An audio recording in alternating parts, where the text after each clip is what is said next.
Саламатсыздарбы, урматтуу менин көрүүчүлөрүм. Бүгүн биз балдар менен биргеликте толкун жарган кеме деген темада сабак өттүк. Алгач биз сабакты уюшкандыкта баштап, балдарга жалпы дене көнүгүүлөрүн жасаттым. Балдар колдорун, буттарын, далларын жана белдерин кыймылдатып, денени сергитишти. Бул көнүгүүлөр балдардын көңүлүн топтоп, сабакка активдүү катышуусуна шарт түздү. Андан соң колго арналган атайын көнүгүүлөр жүргүзүлдү. Балдар манжаларын кыймылдатып, колдорун жазып бүктөө аркылуу көнүгүштү. Бул иш-аракет майда моториканын өнүгүшүнө жана кол булчуңдарынын бекемделишине өбөлгө түздү. Сабактын жүрүшүндө балдардын кызыгуусун арттыруу максатында кыскача бий көнүгүүсү жасатылды. Балдар музыка ыргагына жараша жөнөкөй кыймылдарды аткарып, жагымдуу маанай жаралды. Андан кийин толкун жарган кеме деген тема боюнча түшүндүрүү иштери жүргүзүлдү.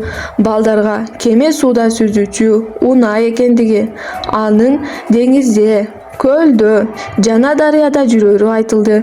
Толкун жарган кеме сууда пайда болгон толкундарды жарып өтүп, алдыга жылуу үчүн атайын жасалганын түшүндүрдүм. Ошондой эле кеменин мурунку бөлүгү толкунду жара өтүүгө жардам берерин, ошондуктан кеме катуу толкундарда да туруктуу сүзө аларын белгиледим.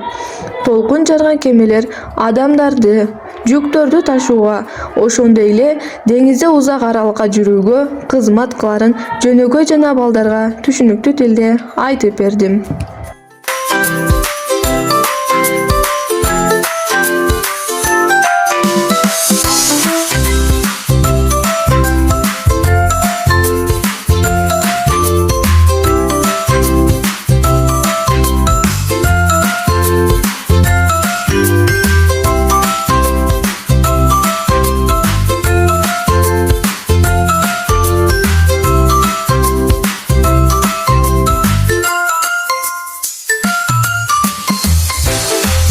Теманын бекемдөө максатында балдарга кеме жана кайыктын сүрөтү түшүрүлгөн барактар, ошондой эле пластиндерди таркаттым. Балдар тапшырма менен таанышып, ишке даярданышты.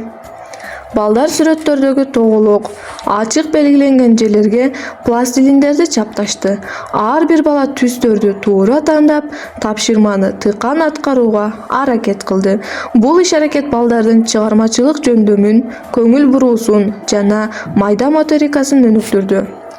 Сабак пландалгандай өттү. Балдар толкун жарган кеме тууралуу түшүнүк алышты. Дене жана кол көнүгүүлөрүн жасашты.